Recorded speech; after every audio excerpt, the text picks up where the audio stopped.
Assalamualaikum warahmatullahi wabarakatuh. Sampurasun, salam sejahtera untuk kita semua. Salam Om Swastiastu, Nano Buddhaya, salam kebajikan.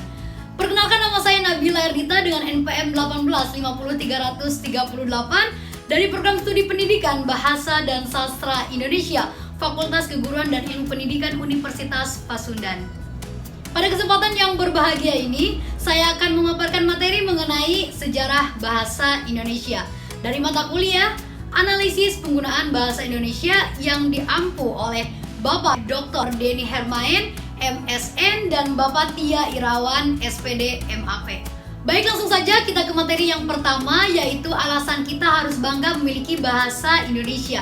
Yang pertama, bahasa Indonesia atau bahasa kita memiliki 91 kosakata yang mana punya strategi gramatikal untuk menciptakan kosakata baru. Kemudian yang kedua, bahasa Indonesia memiliki 700 bahasa daerah yang merupakan identitas dari setiap suku pemiliknya. Kemudian selanjutnya, bahasa Indonesia ternyata banyak dipelajari di berbagai negara-negara maju seperti Australia, Jepang, dan negara-negara maju lainnya yang ada di dunia. Selanjutnya, bahasa Indonesia telah menjadi bahasa resmi di ASEAN. Nah, di tingkat ASEAN juga pengguna bahasa Indonesia sudah mencapai 60%. Selanjutnya, bahasa Indonesia punya kesempatan untuk sejajar dengan bahasa-bahasa global lainnya seperti bahasa Inggris, bahasa Cina, dan bahasa-bahasa lainnya yang ada di dunia. Dan selanjutnya, kurang lebih dari 174 unit pusat pendidikan yang tersebar di 45 negara menjadikan bahasa dan sastra Indonesia sebagai materi pembelajarannya. Dari penjelasan tadi kita bisa tarik kesimpulan bahwasanya sangatlah patut ketika kita merasa bangga menggunakan bahasa Indonesia.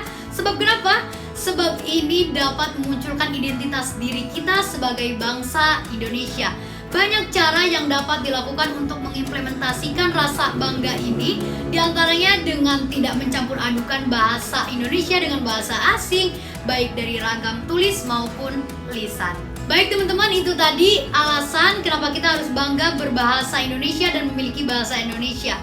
Mari cintai bahasa Indonesia, sebab jika bukan kita, siapa lagi? Baik, materi selanjutnya yaitu arti slogan dari gunakan bahasa Indonesia yang baik dan benar. Hampir setiap saat kita mendengar anjuran gunakan bahasa Indonesia yang baik dan benar. Bahkan setiap seorang guru pun seringkali mengingatkan kepada siswanya untuk menggunakan bahasa Indonesia yang baik dan benar. Nah, bahasa Indonesia yang baik dan benar itu seperti apa sih?